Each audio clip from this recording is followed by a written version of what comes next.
I perfectly remember the day that Steve Jobs died. And I perfectly remember that basically everyone, including me, said that Apple would have been a disaster. Without Steve's genius, without Steve's creativity, his amazing, intuition and design skills, and marketing skills, and everything that made Steve Jobs such an incredible entrepreneur, well, Apple would have been just game over. That's it. But if we move forward to our days, we realize that thanks to this man, under Tim Cook's leadership, Apple became the first trillion-dollar company in the world. Yeah, Tim Cook didn't seem very, charismatic, and it was also kind of a mysterious man, because he didn't have much of a profile, didn't have much press when he was nominated CEO. Basically, the problem was the people didn't know exactly who Tim Cook was. And that's why this book, Tim Cook, The Genius Who Took Apple to the Next Level by Leander Caney, is such an interesting book because you try to go behind the scenes of this man. Very private, a very strong leader, very good in so many sectors of the company, so many areas of the company. And so here are my few notes. First, Tim Cook, before being CEO, he was the Steve Jobs' right hand for so many years. He was Apple's de facto CEO for many years. And he had experience in all of the company's main areas. He was head of sales, head of operation. He was one of the major architects of the modern day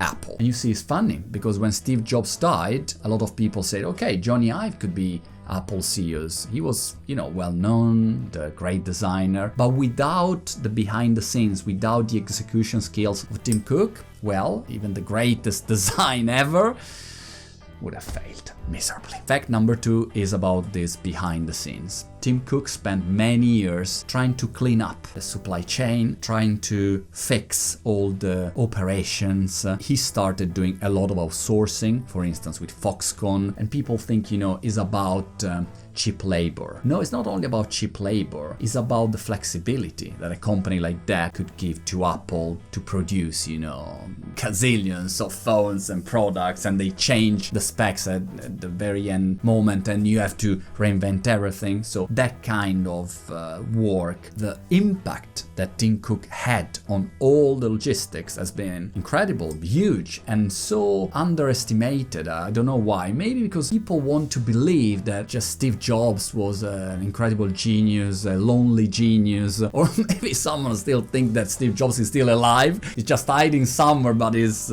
managing the company from somewhere in a hidden island. The reality is that Apple, only under Tim Cook's leadership, started to pay attention to several topics, several values, let's say like that. One example is the supplier's code of conduct or privacy. Tim Cook doubled down on privacy. Now you have a company that instead of Facebook that use your data and the privacy, even if Zuck said that future is private, but really no one associates Facebook with privacy. Instead, Apple is the company, that they will not use your data because Apple has a leader who strongly values user privacy. And so many other interesting facts in this book. As a matter of fact, Tim Cook has made Apple a very progressive company. His focus on inclusion, diversity, education is unprecedented. During the Steve Jobs era, it was not like that. Tim Cook, The Genius Who Took Apple to the Next Level, interesting book. As Caney say at the end, he proved that it's possible doing good while also doing well. As usually, I don't get €1, £1, or Bitcoin for this review. It's not a paid review, it's just an interesting book. Let me know if you like it.